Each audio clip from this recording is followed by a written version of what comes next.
할렐루야.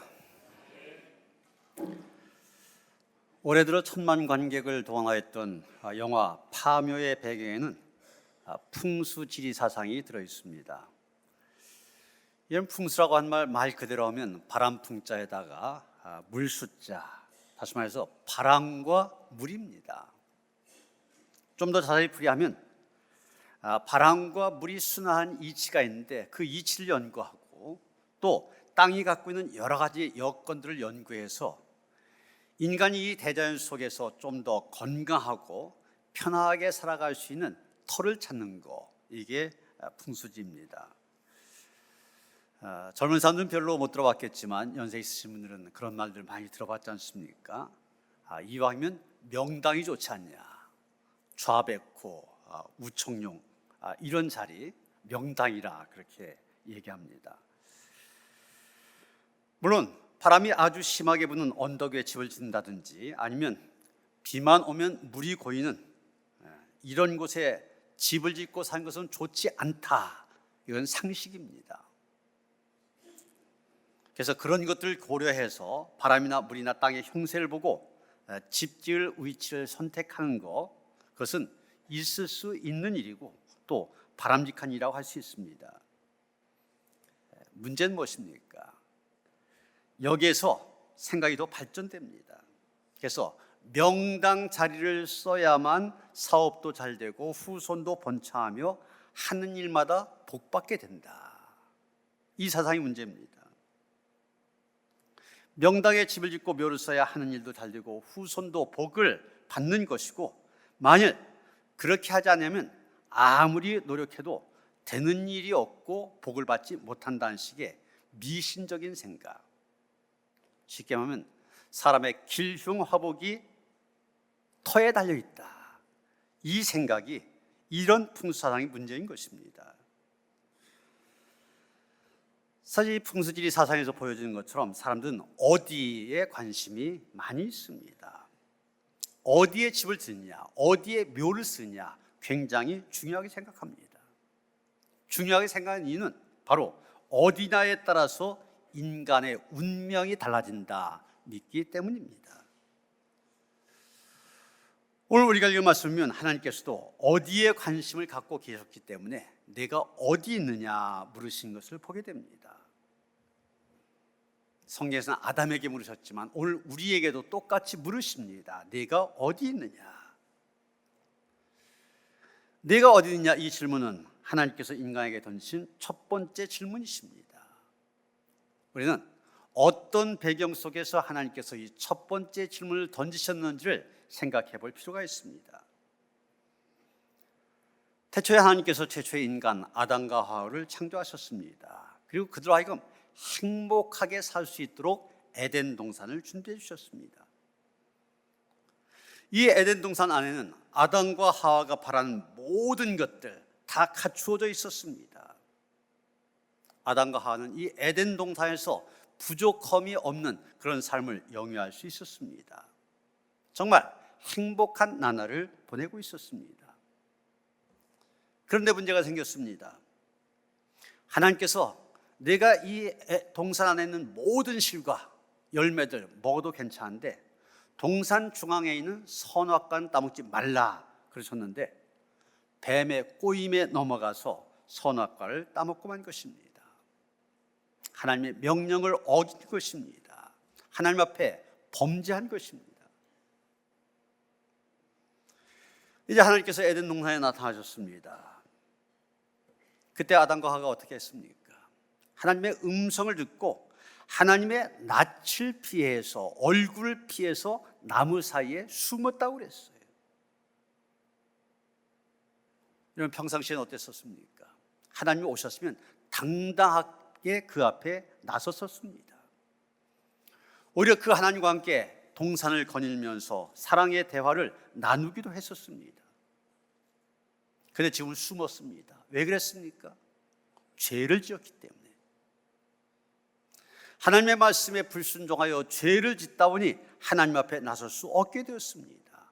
하나님을 피해서 숨을 수밖에 없게 된 것입니다. 바로 이때 하나님께서 하신 말씀이 바로 이겁니다. 내가 어디에 있느냐? 내가 어디에 있느냐 무슨 뜻입니까? 지금 아담과 하와가 어디에 있는지 몰라서 그 위치를 묻는 겁니까? 아닙니다. 너희들 왜 나를 피해서 숨었느냐? 왜 내 앞에 나오지 못하게 됐느냐? 이런 뜻입니다.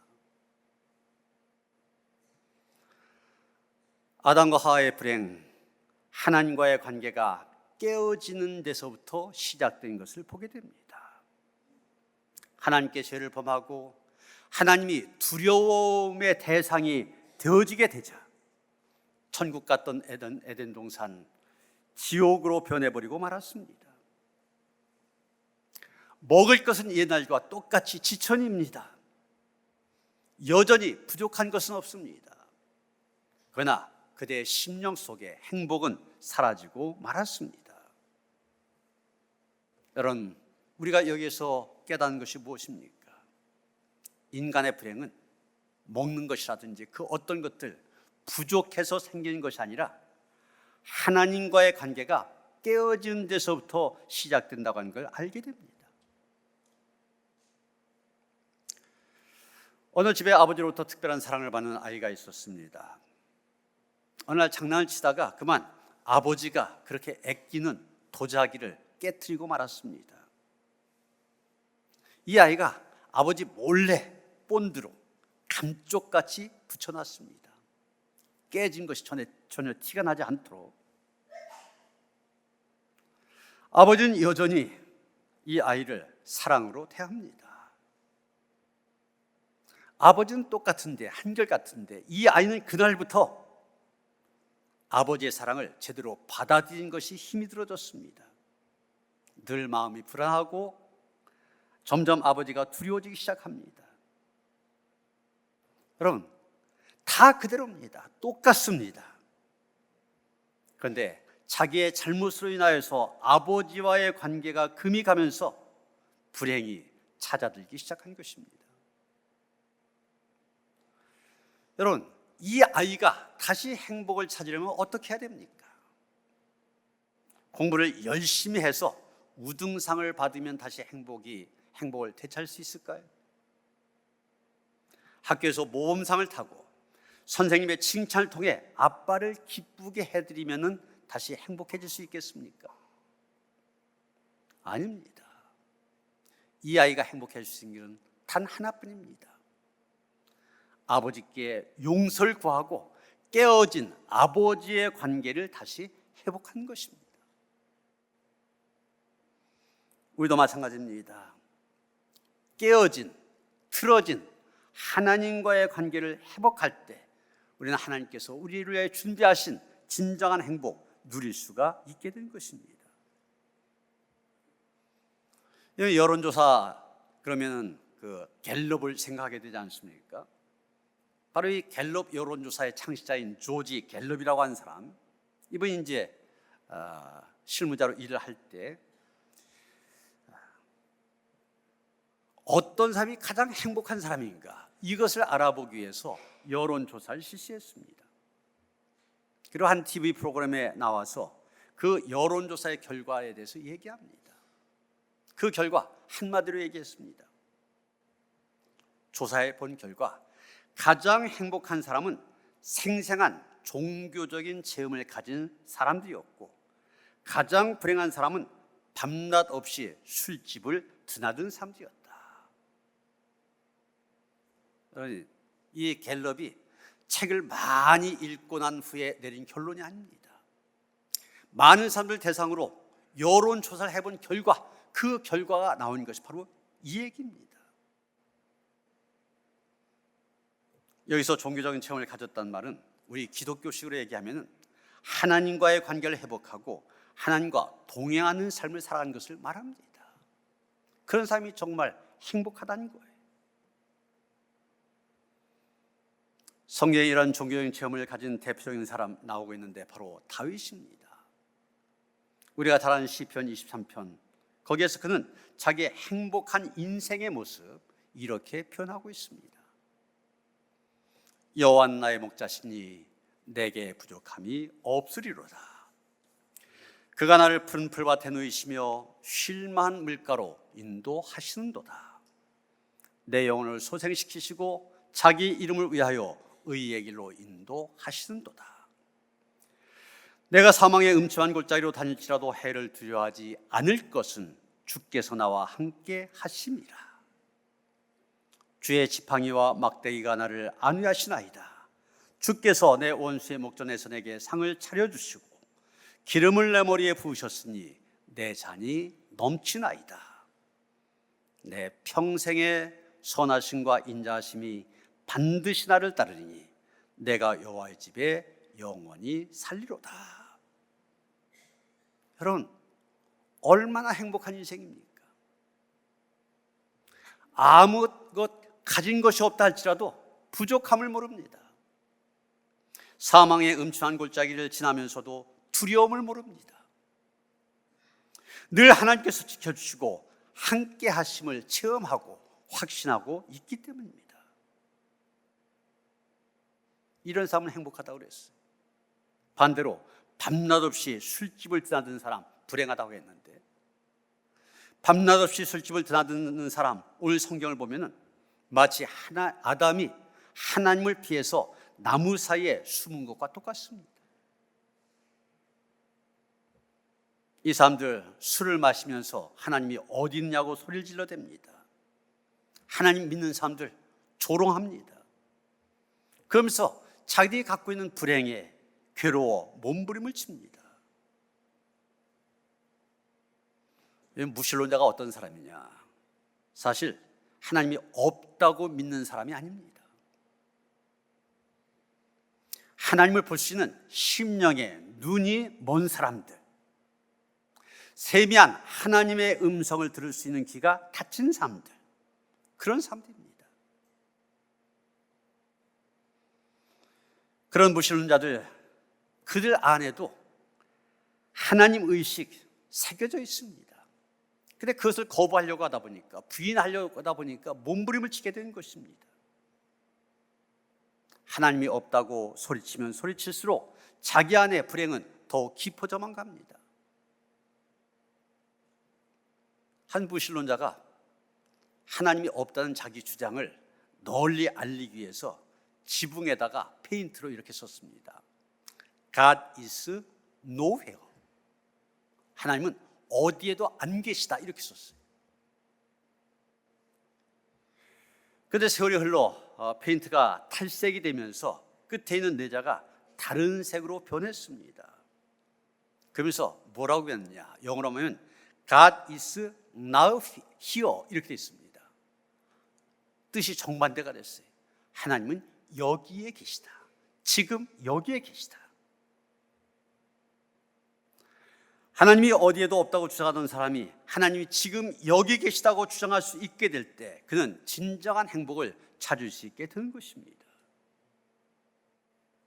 그렇습니다. 정말 불행한 사람은 하나님과 담을 쌓고 사는 사람입니다. 그래서 하나님은 어디에도 없다고 소리치며 살아갑니다. 그러나 정말 행복한 사람은 하나님과의 관계가 회복되어 하나님과 동행하며 사는 사람입니다. 그래서 하나님은 지금 여기에 계시다 소리치며 살아갑니다. 오늘 말씀에 보면은 하나님께서 인간에게 던지신 또 하나의 질문이 나오는데 13절입니다. 내가 어찌하여 이렇게 하였냐? 이것은 에덴 동산에서 하와를 찾으신 하나님께서 하와에게 던진 질문입니다. 내가 어찌하여 이렇게 했느냐? 하와는 뱀의 꼬임에 빠져서 먼저 선악과를 따먹었습니다. 그 다음에 자기 남편 아담에게도 주어서 먹게 했습니다. 하나님께서 하지 말라고 한 일, 해서는 안 되는 일을 한 것입니다. 하나님 앞에 범죄한 것입니다. 죄를 지은 것입니다. 그러나 하와에게 하나님께서 물으십니다. 내가 어찌하여 이렇게 했느냐? 여기 어찌하여란 말, 히브리어로 마 이런 말인데, 이 말은 어떻게, 왜 이런 뜻보다도 무엇 때문에 이런 뜻을 갖고 있습니다. 하나님은 하와에게 내가 무엇 때문에 이렇게 하였느냐 이렇게 묻고 계신 것입니다. 이 말은 상대방에게서 무엇인가 이상한 것을 감지했을 때, 뭔가 잘못됐다는 것을 알았을 때 상대방을 추궁할 때 쓰는 아주 강한 표현입니다. 이런 사랑하는 사람, 또 믿었던 사람 배반하였을 때 너 어떻게 이럴 수 있어? 이러지 않습니까? 묻는 말이 아니죠. 도대체 너 이룰 수 없는 일인데 왜 이렇게 했느냐? 오히려 그런 의미를 강하게 표현하고 있는 것입니다. 무엇 때문에 내가 이렇게 하였느냐? 무엇이 부족해서 이렇게 했느냐? 무엇을 원해서 내가 그것을 따먹었느냐?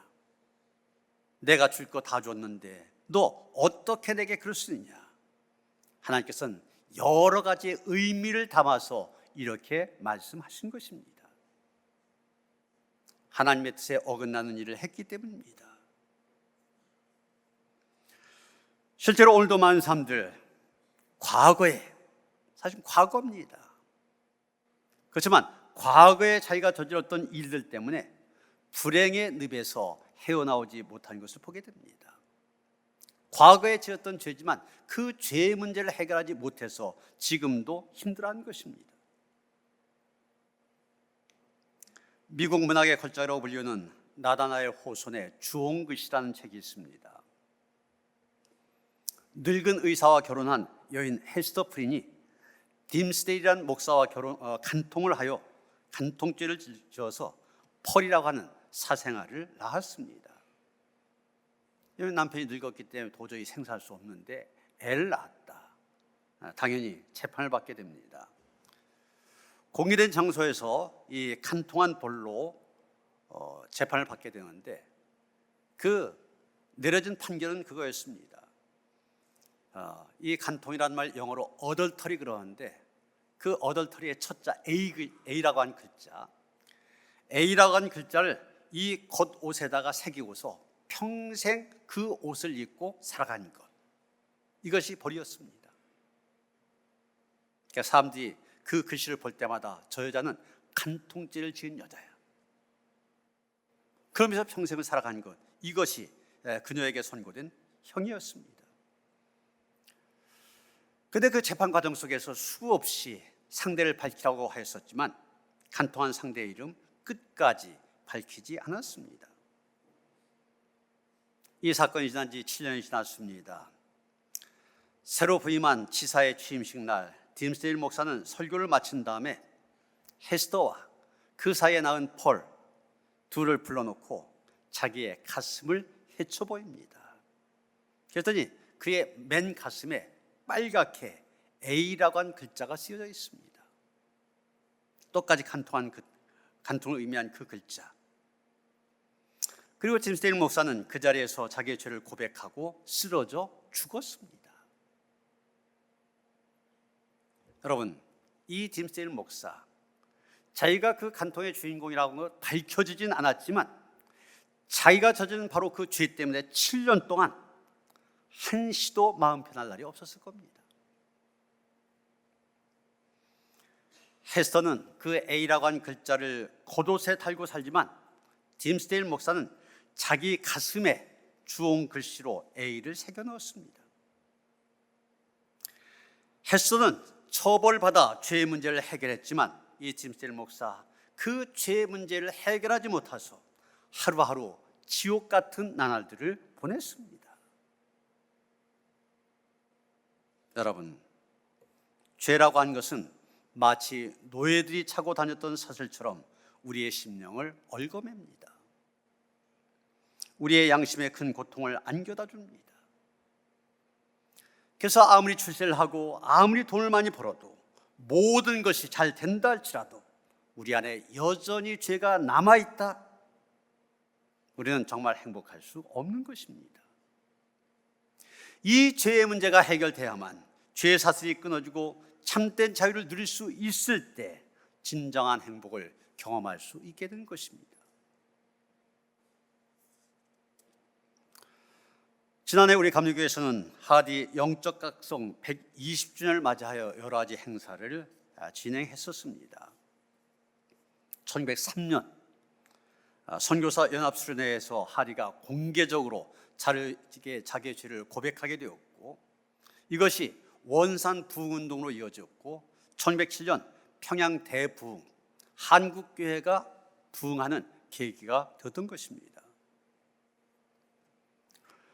캐나다의 명문 의대를 졸업하고 의료 선교사로 조선에 들어와 13년 섬기던 그가 자기의 죄, 참 공개하기 힘든 자기의 죄를 선교사들, 동료들 앞에 공개했습니다. 원산에서 모인 선교사 연합수련회, 거기 그 선교사 수련회를 인도하던 그는 자기의 오만함, 또 자기 과시, 이런 것들을 회개한다, 이런 생각을 갖게 되었고, 그 자리에서 내가 선교비를 유용했다는 등 이런 심각한 문제들을 하나도 빠뜨리지 않고 다 고백했습니다. 나중에 그때를 해고하면서 하디는 이런 말 하였습니다. 그것은 참으로 고통스럽고 창피한 경험이었다. 여러분, 그 고통스럽고 창피한 일이었었는데 어떻게 고백을 할 수 있었습니까? 그러하여금 그런 고백을 할 수 있게 한 분이 누굽니까? 그는 다름 아닌 성령이라고 말하고 있습니다. 역시 나중에 그가 한 말입니다.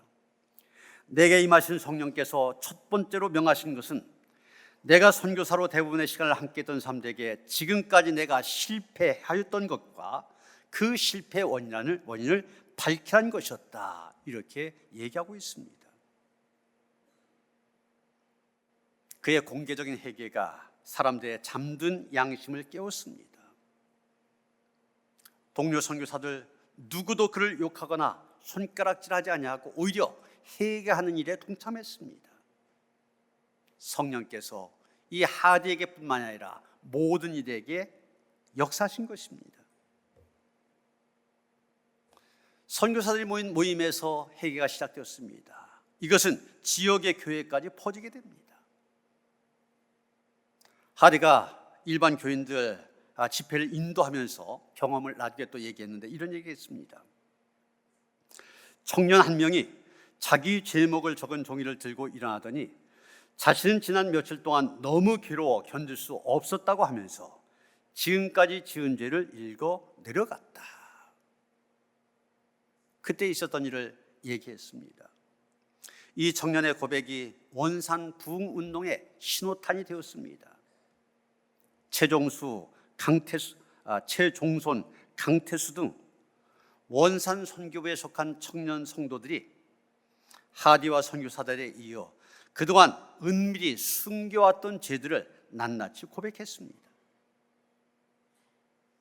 명문가 양반인 정춘수라고 하는 사람이 있었는데, 이 사람은 아내가 몇 달 동안 앓고 있을 때도 술을 퍼마시며 방탕한 생활을 이어갔다 자백했고, 설날에 죽은 아내를 두고 친척들과 제대로 즐기지 못하게 됐다면서 저주하고 불평했다, 그런 자기의 죄까지 자백했습니다. 이 정춘수라고 한 분, 나중에 낭감리교회 최초의 한국인 목사가 되었습니다. 이들의 회개는 진실했습니다. 단순히 말로만 회개한 것을 그치지 아니하고 행동으로 이어졌습니다. 이 회개가 교회 전체에 부흥의 분위기를 만들었습니다. 하디가 선교사 수련회에서뿐만이 아니라 원산에 있는 성도들 대상으로 부흥회를 인도하게 되었는데, 성도는 그 설교를 듣고 기도했고 마침내 회개 운동이 전 교인들에게 확산되었습니다. 집회에 참석한 모든 사람들이 자신의 죄를 깨닫고 공개적으로 자복했습니다. 한국교회 최초로 폭발적인 부흥이 일어난 것입니다. 여러분, 우린 인간이기 때문에 죄를 지을 수 있습니다. 죄를 졌느냐 지지 않았느냐 중요한 일입니다. 얼마 큰 죄를 지었느냐, 이건 역시 중요한 일입니다. 그런데 더 중요한 것이 있습니다. 그것은 그 죄를 회개했느냐는 것입니다. 죄를 회개하지 않고 마음속에 묻어두고 있으면 우리의 심령 늘 그 죄의 짐에 눌려있게 마련입니다. 그러나 회개한 심령 그 죄의 짐을 완전히 벗어버릴 수 있습니다. 그렇게 될 때 우리의 심령에 참 자유가 임하게 되고 참된 행복이 찾아들게 된 것입니다. 요한복음 14장 6절 보면 예수님 말씀하셨습니다. 내가 곧 길이요 진리요 생명이니 나로 말미암지 않고는 아버지께로 올 자가 없느니라.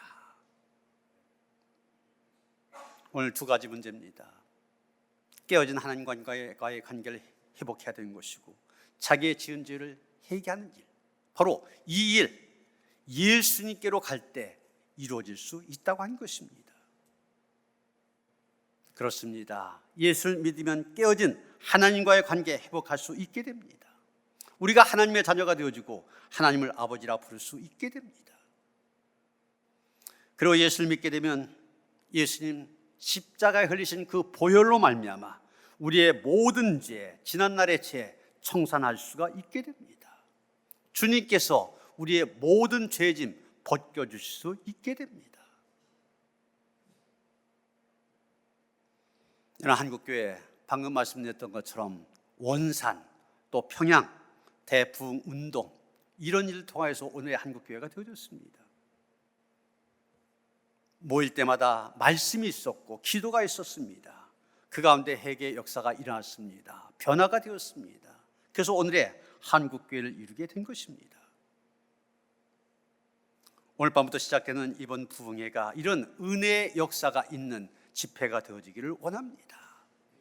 우리 다 함께 나와 하나님의 말씀을 듣고 말씀 앞에 우리 자신을 돌아보며 기도로 회개하며 우리 자신이 변화되어지고 한 사람 한 사람의 변화를 통해서 우리 교회 전체가 큰 변화의 역사를 경험하는 은총의 기회가 될 수 있도록 기도하시며 함께 힘쓰는 은혜가 우리 가운데 함께 하시기를 주님의 이름으로 축원합니다. 하나님, 내가 어디 있느냐? 하나님의 부르심 앞에 우리 자신을 돌아볼 수 있게 하여 주시옵소서. 깨어진 관계 회복을 위하여 힘쓰게 하시고 우리의 지은 죄에 돌아오며 하나님 앞에 회개할 수 있게 하여 주시옵소서. 그래서 하나님 앞에 온전한 모습으로 설 수 있는 구원받은 백성으로 살아갈 수 있는 온 교회 성도들 되게 하여 주시옵소서. 예수 그리스도 이름 받들어 기도하여 싸움나이다. 아멘.